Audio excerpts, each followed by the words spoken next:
3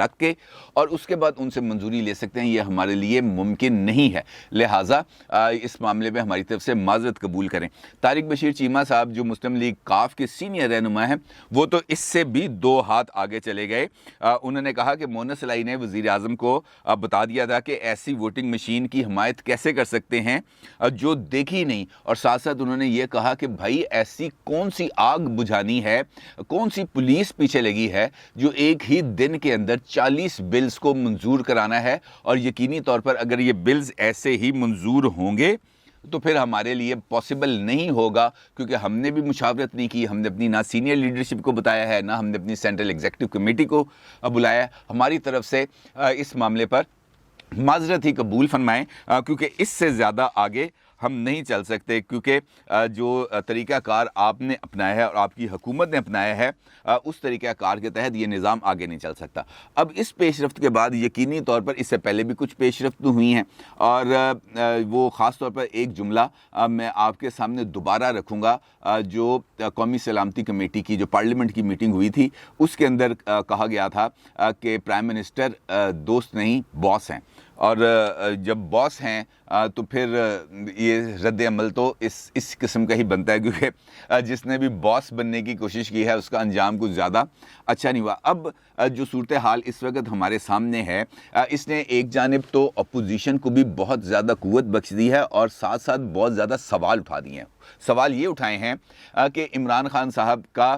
یہ جو joint session parliament کا کال آف کرنا ہے، اس کو جو ملتوی کرنا ہے، یہ اعتراف ہے۔ اعتراف اس بات کا ہے کہ عمران خان صاحب کی حکومت پارلیمنٹ کے اندر عددی اکثریت کھو بیٹھی ہے۔ یہ اس بات کا اعلان ہے کہ عمران خان صاحب اب پارلیمنٹ کے اندر ایک اقلیت رکھتے ہیں، اور یہ سوال بھی ہے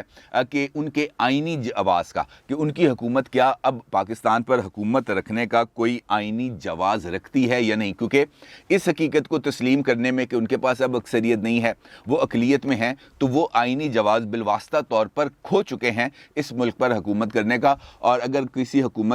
کسی حکمران کے پاس آئینی جواز ختم ہو جائے، اس کے پاس اکثریت ختم ہو جائے، تو پھر اس کے لیے آبرومندانہ راستہ یہی ہوتا ہے کہ وہ اپنے نظام کو لپیٹے اور حکومت سے الگ ہو جائے، اور اپوزیشن کو دعوت دے کہ جناب آپ آئیں اور آ کے حکومت بنائیں۔ لیکن ایسا ہوگا نہیں، ایسا ہوگا اس وجہ سے نہیں کہ حکومت کے جو معاون خصوصی ہیں شہباز گل صاحب، ان کی طرف سے ایک ٹویٹ سامنے آیا ہے، اور اس ٹویٹ کے اندر ایک جگہ تو انہوں نے اپوزیشن کے اوپر شدید تنقید کی ہے، لیکن جو اس ٹویٹ کا آخری حصہ ہے وہ سب سے زیادہ امپورٹنٹ ہے۔ آخری حصہ یہ ہے کہ عمران خان نے اب ہر ایک مافیا کے خلاف، یہ جو ہر ایک مافیا، جو ہر کا لفظ اور ایک کا لفظ استعمال کیا اور اس کے ساتھ اس کو مافیا سے جوڑا، یہ بڑا معنی خیز ہے۔ انہوں نے کہا کہ عمران خان اب ہر ایک مافیا کے خلاف لڑے گا، اور عمران خان اب کھل کر کھیلے گا۔ یہ جو ان کا کلوزنگ ریمارکس ہیں اس ٹویٹ پہ، جو آپ اپنی سکرین پہ بھی دیکھ رہے ہیں، یہ واضح کرتا ہے کہ یہ اشارہ کس طرف ہے، اور عمران خان صاحب اب کون سی جنگ لڑنے کی تیاری کر رہے ہیں،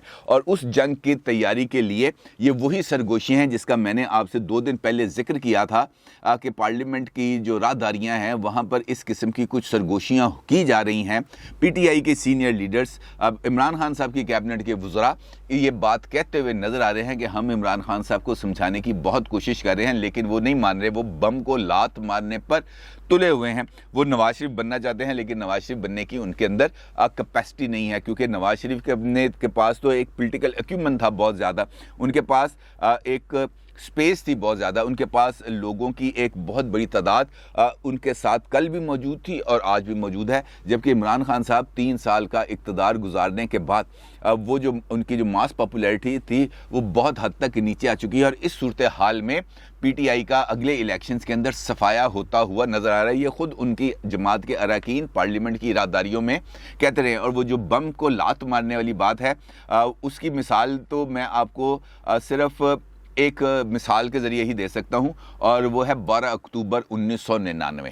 جب نواز شریف صاحب کی حکومت تھی اور انہوں نے ایک فیصلہ کیا تھا، اور اس فیصلے کے نتیجے میں پاکستان کے اندر جو جمہوری دور تھا اس کا اختتام ہوا تھا، اور پرویز مشرف صاحب چیف ایگزیکٹو بن کر آ گئے تھے، اور جو راہداریوں کے اندر جو گفتگو ہو رہی ہے اس میں بھی اسی سمت کی طرف کوئی نہ کوئی اشارے اب پنہاں ہیں۔ اب دیکھنا یہ ہے کہ کیا یہ اشارے واقع طور پر درست ہیں۔ اب جب ہم نے دیکھا، جب اپوزیشن نے دیکھا، اور یہ یہاں پر یہ ذکر کرنا بھی میں ضروری سمجھتا ہوں کہ گزشتہ 3-4 دن میں اپوزیشن، خاص طور پر وہ اپوزیشن جو پارلیمنٹ میں ہے، اس کی جو اتحاد نے جس طریقے سے ایک مومنٹم کو بلڈ کیا، اور خاص طور پر وہ جو مورل اتھارٹی سامنے آئی جب انہوں نے ایک بل کو منظور کرایا اور ایک بل کو مسترد کرایا نیشنل اسمبلی میں اقلیت میں ہونے کے باوجود، تو اس سے ثابت ہوتا ہے کہ ہواؤں نے اپنے رخ کو نہ صرف تبدیل کر لیا ہے بلکہ پسند اور ناپسند کا معیار بھی بدل چکا ہے۔ اور اس کے اندر شہباز شریف صاحب کی شٹل ڈپلومیسی نے بہت زیادہ امپورٹنٹ رول پلے کیا ہے، کیونکہ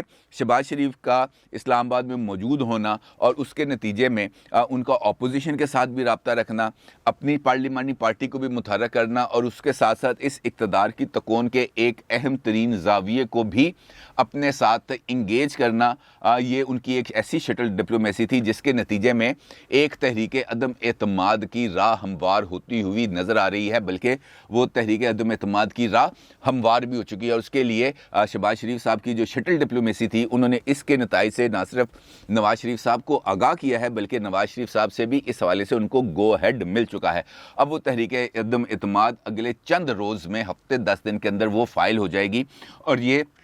پہلا قدم ہوگا اس تبدیلی کی طرف جس تبدیلی کا آغاز اب اپوزیشن کرنا چاہ رہی ہے۔ اور اسی ضمن میں جو آج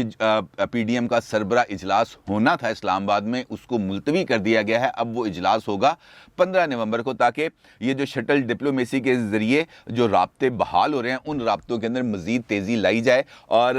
15 نومبر کے بعد فیصلہ کر لیا جائے گا کہ کس تاریخ کو تحریک عدم اعتماد پیش کرنی ہے۔ اور پہلے مرحلے کے طور پر پیپلز پارٹی کی تجویز پر پہلی تحریک عدم اعتماد آئے گی جناب چیئرمین سینٹ صادق سنجرانی صاحب کے خلاف۔ اور انفیکٹ یہ اپوزیشن، خاص طور پر نون لیگ کے لیے یہ ایک ایسا پیمانہ ہوگا جس کے نتیجے کے بعد وہ آگے پنجاب اور پھر مرکز میں تحریک عدم اعتماد لے کے آئیں گے، کیونکہ مسلم لیگ نون یہ سمجھتی تھی اور اس کا یہ موقف تھا کہ پاکستان کے اندر جو تبدیلی ہے وہ اسٹیبلشمنٹ کی آشیرواد کے بغیر ممکن نہیں، اور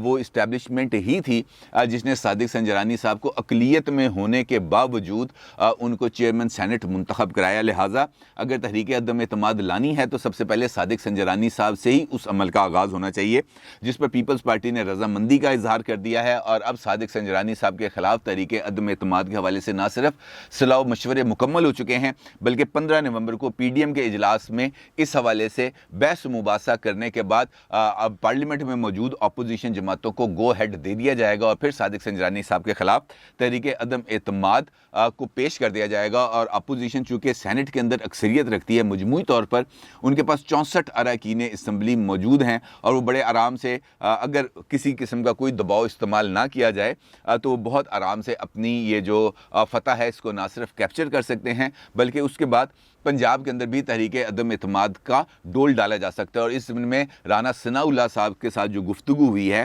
رانا ثناء اللہ صاحب نے اس بارے میں خاصی امید کا اظہار کیا ہے کہ پنجاب کے اندر بھی اب تبدیلی کے لیے نہ صرف نمبرز بھی پورے ہو چکے ہیں بلکہ رابطے بھی مکمل ہو چکے ہیں، صرف قیادت کی طرف سے منظوری کا انتظار ہے۔ جس دن منظوری ملے گی پنجاب کے لیے بھی تحریک عدم اعتماد کو فائل کر دیا جائے گا۔ اس کا مطلب یہ ہے کہ وہ تبدیلی کی ہوائیں، وہ چیس بورڈ جو کافی عرصے سے بچھا ہوا تھا، اب وہ اپنے فائنل راؤنڈ کی طرف چلتا ہوا نہ صرف نظر آ رہا ہے بلکہ آگے بڑھتا ہوا بھی نظر آ رہا ہے۔ اور جو بات واضح ہے وہ یہ ہے کہ حکومت کی نہ صرف بنیاد کمزور ہو چکی ہے بلکہ حکومت مخالف ہواؤں نے بھی زور پکڑ لیا ہے، اور ایسے موقع نے اپوزیشن کو نہ صرف متحد کر دیا ہے بلکہ واضح طور پر اب اس بارے میں اشارے مل رہے ہیں کہ جی کا جانا ٹھہر چکا ہے، صبح گیا ہے یا شام۔ اور دیکھنا یہ ہے کہ عمران خان صاحب اپنے ترکش کا جو آخری تیر ہے وہ چلاتے ہیں یا ان کی جماعت میں موجود جو صاحب الرائے افراد ہیں وہ ان کو یہ تیر چلانے سے روک پاتے ہیں نہیں۔ یہ ہے اب اصل امتحان پی ٹی آئی کا، اور دیکھتے ہیں پی ٹی آئی اس امتحان سے کیسے باہر نکلتی ہے۔ اپنی رائے کا ضرور اظہار کیجیے گا۔ آپ کا بہت شکریہ۔ اللہ حافظ۔